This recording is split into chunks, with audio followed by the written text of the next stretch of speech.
₹40 का कुर्ता पजामा पहनकर नेता बन जाते हो।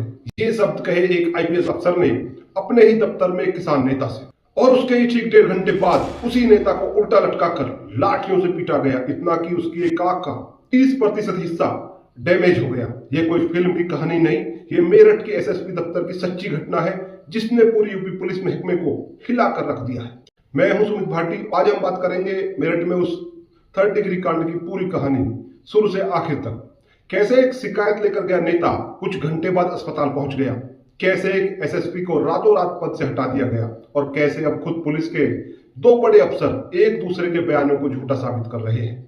वीडियो को आखिर तक देखिए, क्योंकि आखिरी हिस्से में हम आपको बताएंगे कि इस मामले में अब आगे क्या होने वाला है। 19 अगस्त 2026 की बात है। भारतीय किसान यूनियन बीआर अंबेडकर के राष्ट्रीय अध्यक्ष दिग्विजय भाटी और उनके साथी मोहित जाटव मेरठ एसएसपी कार्यालय पहुंचते हैं। वजह थी दलित छात्र ललिता गौतम हत्याकांड के विरोध प्रदर्शन से जुड़े एक फर्जी मुकदमे में निष्पक्ष जांच की। यानी वो कोई हंगामा करने नहीं, इंसाफ मांगने गए थे। लेकिन आरोप है कि जैसे ही उन्होंने अपनी बात रखनी शुरू की, तत्कालीन एसएसपी अविनाश पांडे भड़क गए। ये वही एसएसपी हैं जिन्होंने ललिता गौतम हत्याकांड को लेकर प्रदर्शन कर रहे लोगों को गाली दी थी, और पुलिस वैन में अभिरक्षा में एक प्रदर्शनकारी की पिटाई का वीडियो भी सामने आया था। इसकी भी पूरी वीडियो हमने बनाई है, आप जाकर हमारे प्लेलिस्ट में देख सकते हैं। दिग्विजय भाटी का आरोप है कि एसएसपी ने पहले अपमानजनक भाषा का इस्तेमाल किया, फिर उन्हें अपने चैम्बर में खींचकर ले गए।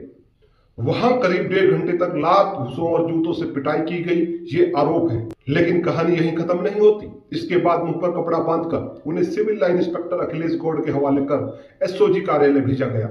वहां आरोप है कि हाथ पैर बांधकर उल्टा लटकाया गया और फट्टो लाठियों से तलवों, पीठ और कमर पर बेरहमी से पिटाई की गई। दिग्विजय भाटी का दावा है कि उनकी आंख से खून बहने लगा। डॉक्टरों ने बाद में बताया कि आंख को 30% नुकसान पहुंचा है।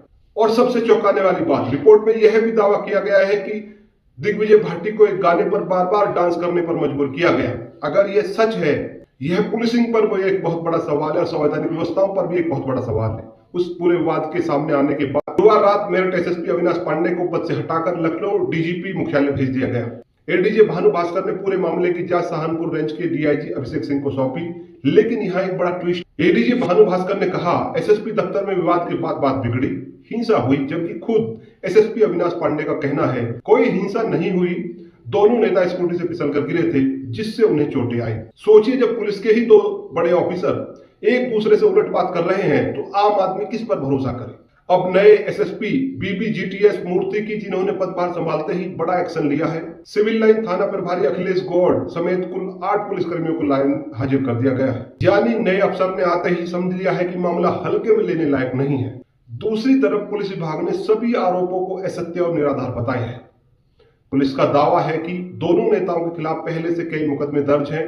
यानी अब यह लड़ाई सिर्फ आरोप प्रत्यारोप की नहीं, बल्कि विश्वसनीयता की भी बन गई है। पीड़ित पक्ष की मांग है कि मामले की निष्पक्ष जांच हो, SC/ST एक्ट समेत सुसंगत धाराओं में मुकदमा दर्ज हो, और अधिकारियों की मानसिक स्थिति की भी जांच हो। यह मामला सिर्फ अब मेरठ तक सीमित नहीं रहा। पीड़ित ने इसे विधानसभा, SC/ST आयोग और राष्ट्रीय मानवाधिकार सहित एडीजे स्तर तक ले जाने की बात कही है। राजनीतिक हलकों में भी हलचल तेज है। सपा प्रमुख अखिलेश यादव ने कड़ी निंदा करते हुए कार्रवाई की मांग की, तो वहीं नगीना सांसद चंद्रशेखर आजाद ने भी दोषी पुलिसकर्मियों पर सख्त कार्रवाई की मांग की है। अब आप ही बताइए, क्या आपको लगता है कि एडीजे की जांच में सच सामने आएगा या ये मामला भी फाइलों में दबकर रह जाएगा? कमेंट्स में अपनी प्रतिक्रिया जरूर दें, और अगर आपको लगता है यह खबर लोगों तक पहुंचनी चाहिए तो इस वीडियो को शेयर करना न भूलें।